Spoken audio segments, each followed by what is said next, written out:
Le Real Madrid remporte son match à domicile 3-1 contre l'Espagnol. Déjà on peut dire un truc les amis, j'ai eu le bon pronostic, je peux me dire en tout cas que par rapport à l'avant-match, je suis super content de ce qui s'est passé. En tout cas au niveau du score, la réaction bien sûr de l'effectif, après un premier quart d'heure qui a été cataclysmique côté Real Madrid. C'est un petit peu le syndrome des matchs de 14 h, on arrive là, après avoir mangé, après la sieste, et comme par hasard, on est mené à domicile dès le début du match, en plus par un ancien de la maison, Rossellou, qui a l'habitude de marquer contre nous. Le mec en 8 matchs il en a marqué, en 10 matchs il en a marqué 8 contre nous, mais un gros, comme d'habitude, un ancien de la maison qui marque contre nous, pour Bernabéu surtout. Et là aujourd'hui, un match où le Real, à partir de la 15e, 20e minute, a commencé à se réactiver, à rentrer dans le Real Madrid de réaction et pas d'action, et forcément à dominer l'ensemble de la possession, du terrain, et globalement de l'ensemble des occasions qui ont suivi. Un Real Madrid qui, pour une fois, ces derniers temps, passe les 20 frappes et surtout les 15 cadrés, parce que forcément, avant on cadrait pas, on tirait même pas, donc on pouvait pas marquer. Là, on recommence à trouver un petit peu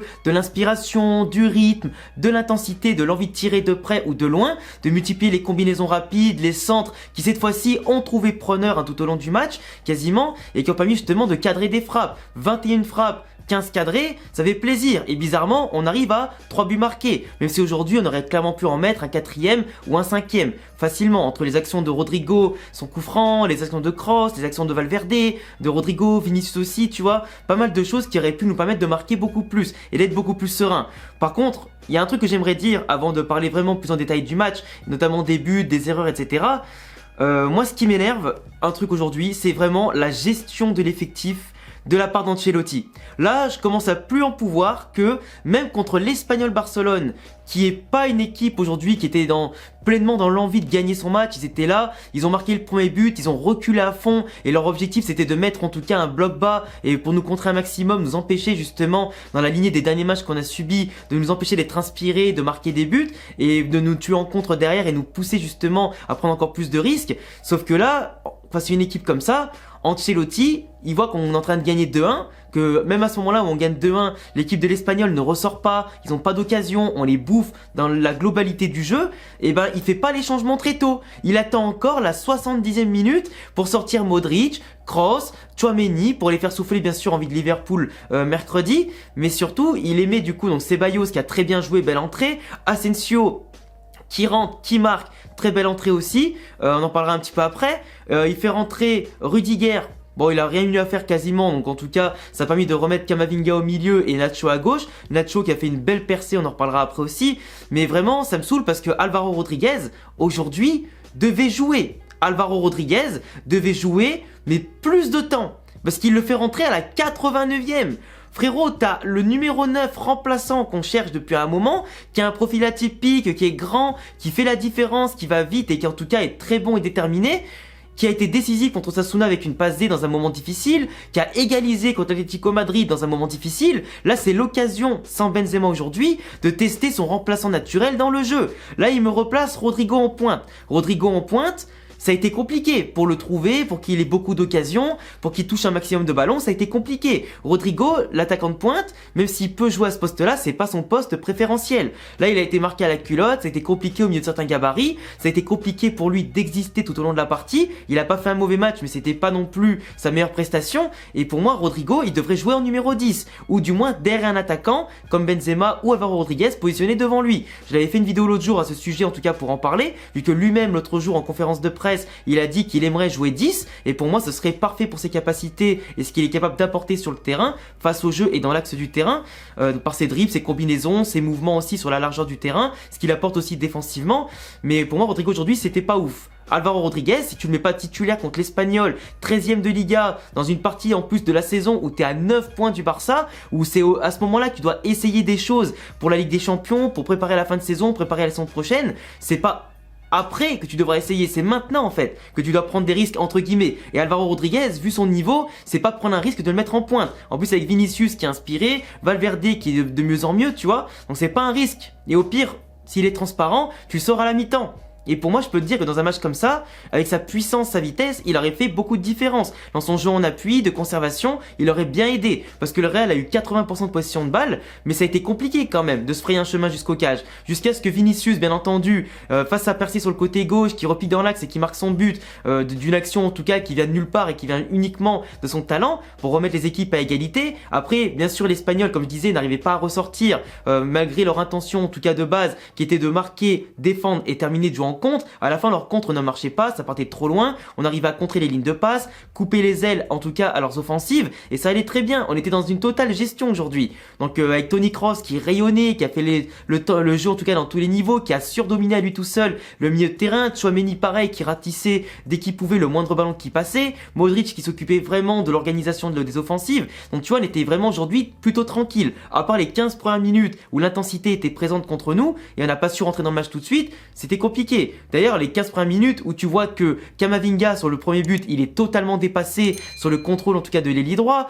que Militao dans son dos, il oublie Rossellou, un petit peu comme il avait oublié Darwin Núñez contre Liverpool sur sa Madjer, c'est hors de question. Là, si on fait un début de match pareil contre Liverpool, mais on se fait soulever les frérots. Là, Liverpool, ils ont perdu 1-0 contre Bournemouth en Première Ligue, alors qu'ils ont mis 7-0 à Manchester la semaine d'avant, mais ça veut rien dire, parce que la Ligue des Champions et la Première Ligue, c'est pas pareil, comme la Liga et la Première Ligue, c'est pas pareil, sauf que nous, on fait quand même des erreurs des deux côtés.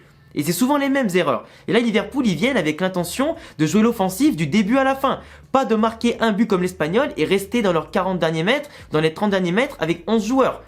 Eux, c'est pas les comptes qui les intéressent. Eux, ils savent qu'ils doivent tout donner parce qu'ils ont 3 buts à remonter. Donc si on fait les mêmes erreurs défensives, en étant si laxiste, à la réaction et aussi pas bon dans l'impact, on va se faire manger les gars. Et si on prend 2-3 buts d'affilée au Bernabeu en première mi-temps, mais on va jamais s'en relever. Et si on se fait éliminer contre Liverpool avec 3 buts d'avance, c'est une faute professionnelle, clairement. Après, contre Bournemouth, ils ont raté un penalty avec Salah et ils ont été dépassés dans l'intensité, dans les débordements, tout ça. En tout cas, le premier but de Bournemouth, enfin le seul but d'ailleurs, c'est sur un débordement, passe en retrait où Van Dijk et Konaté ont été bouffés. L'appel de l'attaquant, qui en tout cas était parfait dans les espaces et qui marque à bout portant, mais Liverpool n'a pas su réagir. Malgré le retour de certains blessés et tout ça, c'était compliqué. Mais là, pour revenir sur l'Espagnol, ils nous bouffent dès le début, on égalise. Militao qui marque un but de la tête magnifique pour attraper de sa boulette de placement, donc c'est plutôt pas mal. En plus, Tchouaméni, il fait un magnifique extérieur, en tout cas qui montre que dès que lui, il arrive à jouer vers l'avant, qu'il joue pas systématiquement vers l'arrière ou sur les côtés de manière latérale, bah dès qu'il va se projeter, dès qu'il va apporter offensivement, sa palette technique va s'exprimer. En tout cas, c'était parfait. Dans une équipe comme ça où en face, t'as pas de jeu et t'as pas de mecs qui viennent presser tes milieux de terrain, où tu peux monter ton bloc et laisser du coup tes joueurs s'épanouir sur le terrain par leur déplacement avec et sans ballon, bah forcément, bah la palette technique d'un Kroos, d'un Modric, d'un Tchouaméni, elle s'exprime parfaitement. Du coup, l'extérieur, tête de Militao qui était montée, c'était bien. Mais heureusement qu'en face, on n'avait pas une équipe qui voulait jouer, parce que sinon Militao n'aurait jamais pu se retrouver aussi haut à ce moment-là du match et du terrain. Et en plus de ça, on n'aurait pas eu la même occupation. Voilà, donc l'Espagnol a renié un peu le jeu pour sauver pourquoi pas un point, mais globalement leur manque d'intention et de motivation, ça leur a coûté cher. Contrairement au match aller par exemple, vous avez tenu la dragée haute tout au long du match et c'était compliqué, on avait gagné dans les derniers instants. Mais là aujourd'hui, ils n'avaient pas d'intention claire de jeu. Le troisième but du coup Nacho qui te fait une percée magnifique en étant repositionné à gauche, le mec même à la 90e minute, il se bat jusqu'au bout et ça montre bien le joueur exemplaire que c'est au Real Madrid et qui montre aussi l'exemple à suivre pour les joueurs expérimentés et les plus jeunes. Donc après il la donne bien dans le bon tempo à Asensio, pas hors jeu, qui marque en tout cas sur un de ses premiers ballons et ses premières frappes. Donc tu vois, Asensio, on sait que là il est en train de négocier pourquoi pas un nouveau salaire, un nouveau contrat pour rester au Real Madrid. On parle du Barça qui le voudrait, mais pour l'instant en attendant il marque des buts, il est acclamé par le public et il fait des belles rentrées avec ses Bayos. Et pour moi, Asensio il doit rester, parce qu'un mec comme ça qui fait autant la différence quand il rentre sur le terrain pour tuer les matchs et tout ça, ou quand il est titulaire qui marque de beaux buts, tu peux pas l'enlever. Et en tout cas, le Real Madrid a besoin de joueurs en quantité mais aussi en qualité. Il y aura des Hazard qui vont partir. D'ailleurs, j'en ai vu sur Twitter qui réclament encore Hazard. Mais les frérots, Hazard. Qu'est-ce qu'on en a à foutre d'Eden Hazard? Le mec, ça fait 4 ans qu'il est là, il nous prend 10 millions par an de salaire net, sans compter après le salaire brut, qui est quasiment le double. Donc on a perdu 80 millions d'euros en tout à cause de lui. Plus en tout cas son contrat et tout, mais franchement c'est chaud. Les gars, arrêtez de vouloir Hazard. Il peut plus faire de différence, il a pas le niveau Hazard. Que t'es Ancelotti, que t'es Zidane ou autre, il fait rien et il fera rien. Cet été il va partir et s'il veut pas partir, faut résilier son contrat. Ces mecs-là, faut pas qu'ils jouent, ça sert à rien.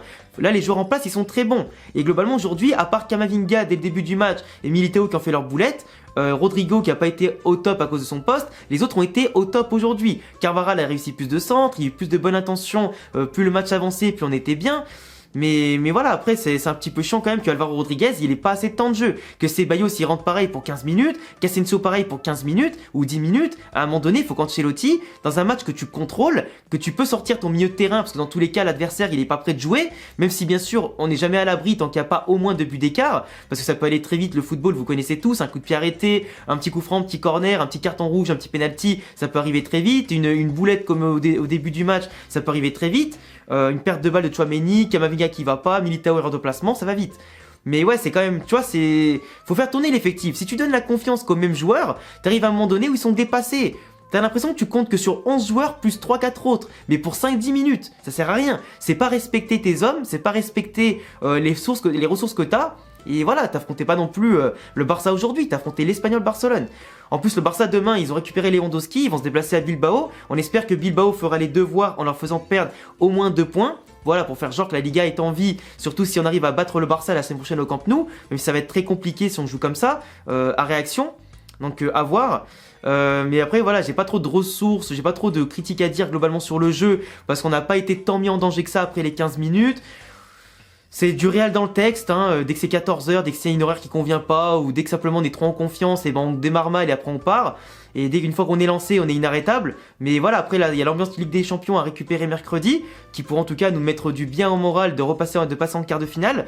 Et on verra bien, peut-être que passer en quart de finale, ça va enlever un petit poids quand même à l'effectif, d'avoir en tout cas éliminé une grosse équipe en face, et de faire des belles prestations à l'aller comme au retour. On espère bien sûr une belle prestation au Bernabéu, pour conclure.